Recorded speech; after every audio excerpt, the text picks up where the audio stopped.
Hola, ¿qué tal? Espero que estén bien.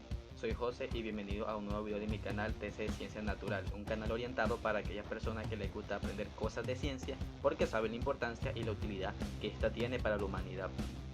En este video de hoy voy a hacer la continuación de la serie de videos que tengo sobre los métodos de la ciencia, y en este video les hablaré del método estadístico y el método histórico, así que sin más empecemos.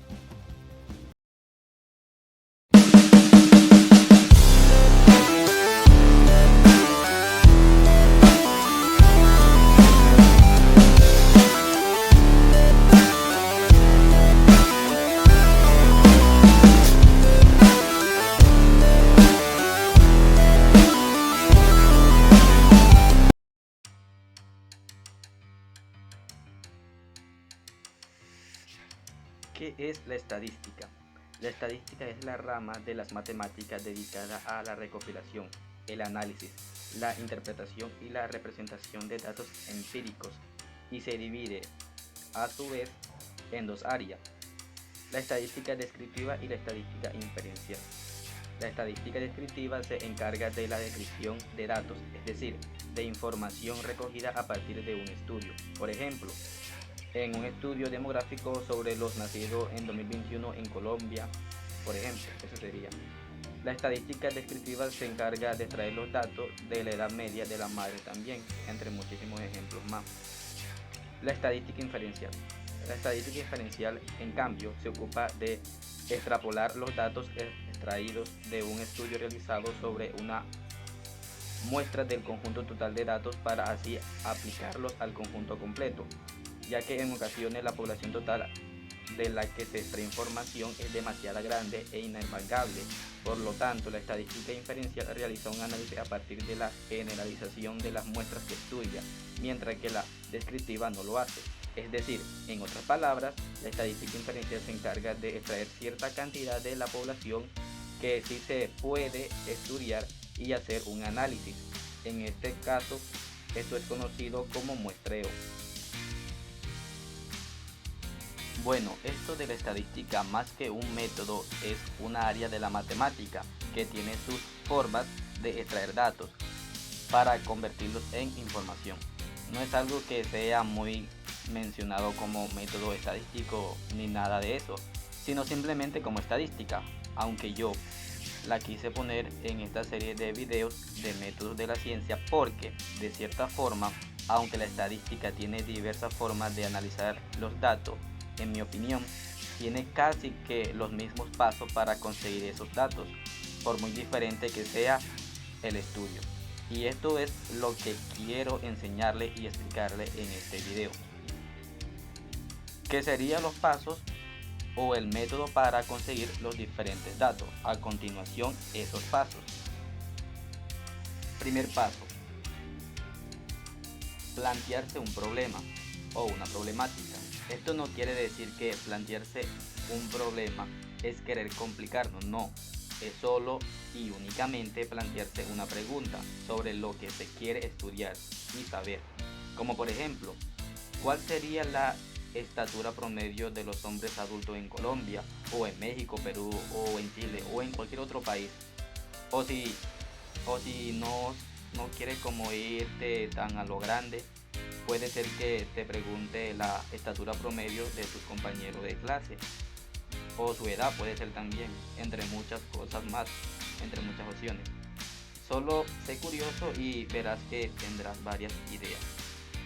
En esta parte del primer paso también cabe recalcar que al plantearse la pregunta o la problemática, tienes que tener en cuenta la cantidad de la población que estudia. Y con población no me refiero únicamente a los humanos, porque puede ser también cosas o animales. Bueno, el punto es que cuando no se puede estudiar toda una población, sencillamente se agarra una parte de ella y ya. A esto se le llama muestreo. Y según la información que obtenga de ese muestreo, pues se sacará una conclusión general de toda la población que se quería estudiar. Y lo segundo a tener en cuenta en este primer paso sería las variables. ¿Y qué son las variables?, se preguntarán. Pues La variable es lo que puede variar o cambiar cuando se obtenga la información. Y esta se divide en cualitativas y cuantitativas. Las cualitativas, pues las cualitativas son subjetivas y son datos de personas según su opinión y no tienen como información numérica. Y las cuantitativas de cantidad básicamente trata de eso, de información de cantidad, de número, y es más objetiva esa información, son de datos numéricos más precisamente. Segundo paso, recopilación de datos. Como su nombre lo indica, en este paso se van a obtener los datos.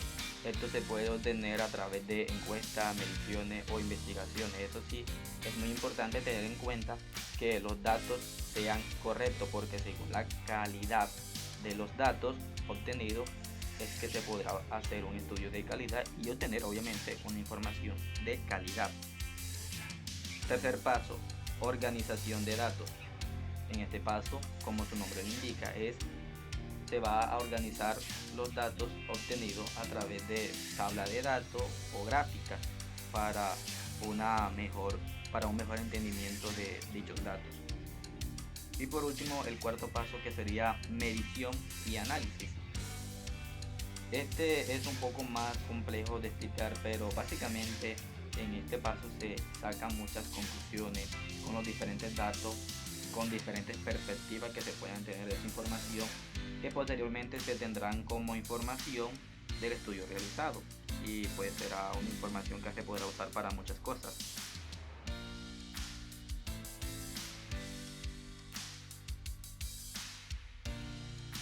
Método histórico. ¿Te has preguntado alguna vez cómo es que nosotros, los humanos, sabemos de hechos pasados?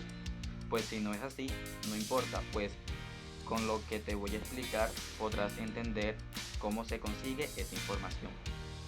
Esta información se consigue con el método histórico, y ustedes ya saben lo que es un método con los videos anteriores del canal. Y si no es así, ya se los recuerdo rápidamente. Un método es la forma que tienen las personas para hacer una actividad, y siempre va a contar de uno o varios pasos para la culminación total de dicha actividad. Ya sabiendo lo que es un método, les daré la definición del método histórico y verán que entenderán mejor. El método histórico, o la metodología de la historia o de las ciencias históricas, comprende el conjunto de técnicas, métodos y procedimientos usados por los historiadores para investigar sucesos pasados y escribir o reescribir la historia. Es decir, que nosotros, los seres humanos, con los diferentes pasos del método histórico, es que podemos descubrir los hechos pasados. Y ustedes se preguntarán, ¿y qué son los hechos? Pues en pocas palabras, los hechos son acciones y sucesos que ocurrieron, es decir, que pasaron. Y como fue algo que sucedió o está sucediendo, es una realidad, y al ser una realidad, pues básicamente es un hecho. Eso es lo que es un hecho, una realidad. Sabiendo todo esto, les diré los pasos del método histórico. Primer paso, planteamiento del problema. Aquí te vas a plantear preguntas de lo que quieres saber, como por ejemplo, ¿cuáles fueron los asentamientos indígenas más atacados por los españoles en la época de la conquista? O otra como por ejemplo, ¿o realmente existieron los vikingos? Usaban estos cascos con cuerno, y por qué lo usaban, etcétera. Es básicamente tener curiosidad de saber un hecho pasado. Son simplemente preguntas partiendo de lo siguiente: cómo, dónde, cuándo, por qué, etcétera. Segundo paso, hipótesis.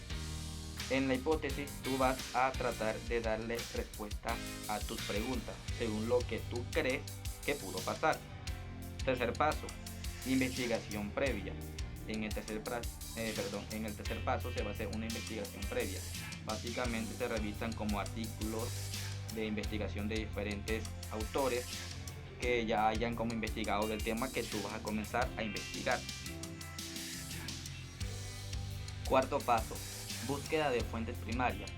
En este paso básicamente se va a buscar información de diferentes formas, como de los restos dejados por las sociedades pasadas, como artefactos, los cuales obviamente tienen información de la cultura y de las diferentes cosas que ha realizado esa cultura, que obviamente pueden ser también datos históricos.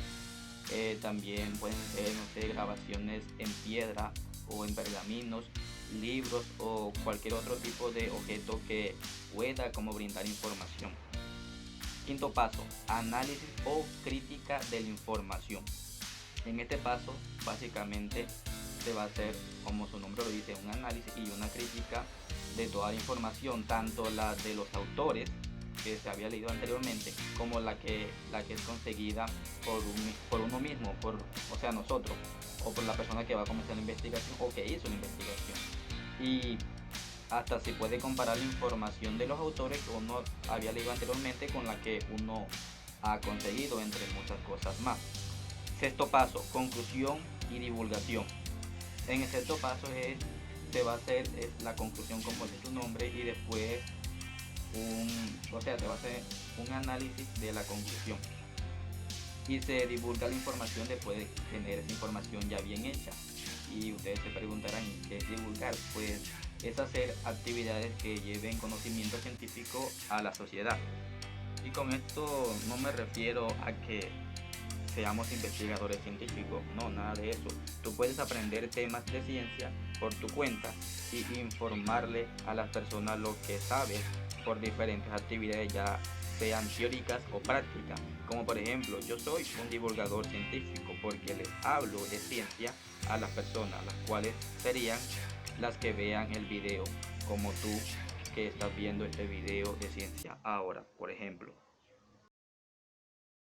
Bueno, y eso fue todo por el video de hoy. Espero que les haya gustado, y si eres nuevo por el canal y te interesa este tipo de contenido, pues te sugiero que te suscribas y que actives la campanita de todas las notificaciones para que así YouTube te notifique cada vez que subo un video nuevo y no te pierdas de ninguno de mis videos. Comparte y comenta y dale me gusta si así lo deseas. De mi parte, esto ha sido todo. Espero que hayan aprendido algo y pásenla bien. Bye.